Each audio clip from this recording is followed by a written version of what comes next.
How to kill the little white worms in houseplant pots. Small white worms in your houseplant soil are most likely the larvae of the fungus gnat. This gnat thrives in moist, shaded areas and produce a maggot larvae that may harm the root system of your plant. Once you treat the existing problem, there are cultural controls for preventing the return of the gnats. Always inspect a new houseplant for the worms before bringing it into your house, where the infestation may spread to the rest of your indoor plants.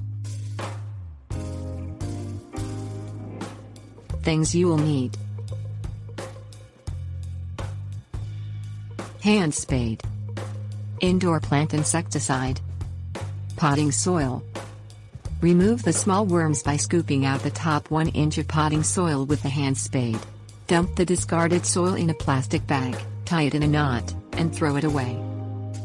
Apply an insecticide specially intended for indoor plants and target it to fungus gnats to the soil and the plant itself. Follow the package directions for application.